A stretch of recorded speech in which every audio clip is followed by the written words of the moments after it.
Bonsoir à tous et à toutes. L'actualité africaine. L'actualité africaine portera ce soir sur les pays de l'AES. Nous parlerons de la visite du président Ibrahim Traoré dans la région de Bobo-Dioulassou et dans beaucoup de contrées dans le Burkina Faso. Le président Ibrahim Traoré a été reçu par un bain de foule immense. Un bain de foule immense.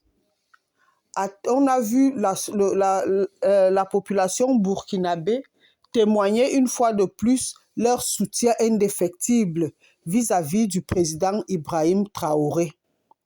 Nous avons vu la foule scander des éloges vis-à-vis du président Ibrahim Traoré. Nous ne sommes pas surpris par rapport à ce comportement. Le président Ibrahim Traoré est une référence. Un président qui est là pour son peuple. Un président qui ne vit que pour son peuple. Un président qui n'a de soucis que pour son peuple. C'est tout ce que ce peuple peut lui donner en retour. En général, les pays de l'AES, à savoir le Burkina, le Niger et le Mali, ont des leaders qui ont décidé d'être là pour leur peuple. Des leaders qui, même quand ils dorment ou lorsqu'ils sont occupés, leur peuple les ont dans leur cœur. Pourquoi? Parce qu'eux aussi, ils ont montré à leur peuple qu'ils sont là pour eux, ils travaillent pour eux, ils vivent pour leur peuple. Voilà pourquoi les pays de l'AES sont des pays d'exemple, des pays de référence, des pays d'exemple à suivre. On a vu, nous noterons aussi la victoire des FAMA, des forces armées maliennes, sur les groupes terroristes.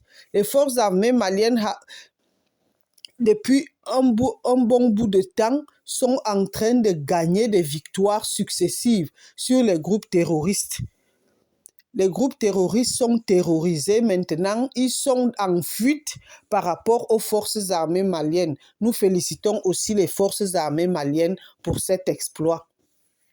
Du côté du Niger, nous relevons aussi l'exploit du grand peuple africain du Niger par rapport à l'armée américaine. Le peuple africain du Niger s'est une fois de plus mobilisé pour demander à l'armée américaine de quitter son sol.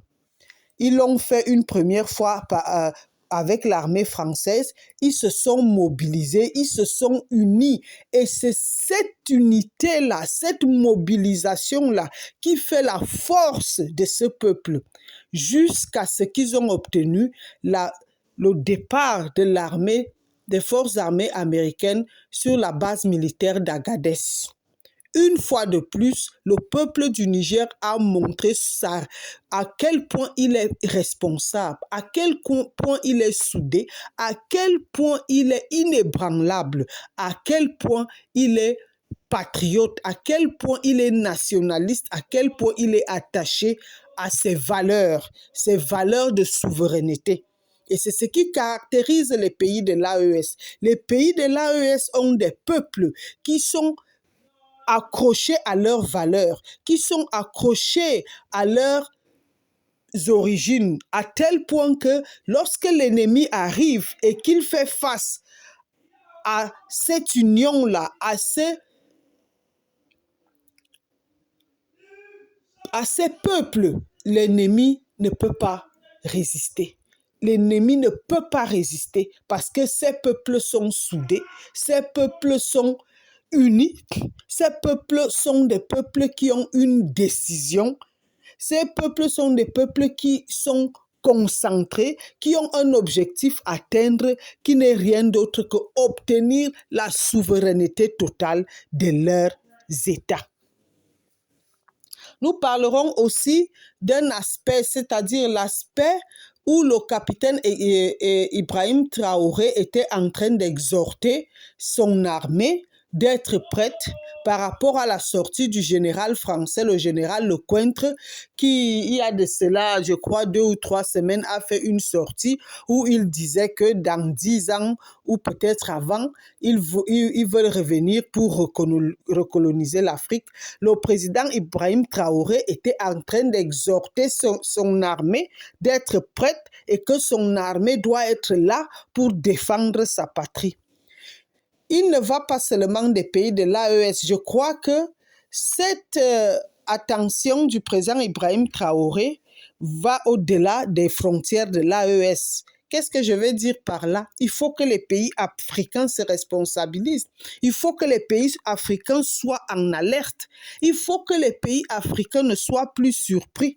Et pour que les pays africains, en dehors des pays de l'AES, ne soient plus surpris, ne soient plus où ils ne comprennent pas ce qui se passe, où l'ennemi est déjà là en train de prendre de gagner du terrain à leur insu ou quoi. Les pays africains doivent premièrement se débarrasser de toute idéologie occidentale prétendument civilisatrice. Les pays africains doivent se débarrasser de toute idéologie occidentale prétendument civilisatrice. Voilà pourquoi les pays de l'AES sont en train de réussir, parce qu'ils ont déjà dépassé ce cap. Les pays africains doivent se débarrasser de toute idéologie occidentale prétendument civilisatrice et faire recours à leurs origines, repartir à leur souche, faire recours à leurs origines, aimer leurs origines, rechercher leurs origines, et en recherchant leurs origines, d'où ils sont venus, les pays africains seront prêts pour affronter l'ennemi. Ils vont se sentir dotés d'une certaine force qui va les pousser à être prêts à tel point que l'ennemi ne pourra plus les surprendre. Pourquoi? Parce qu'en ce moment-là, ils auront soif de leurs origines, ils auront soif de qui ils sont vraiment pour faire face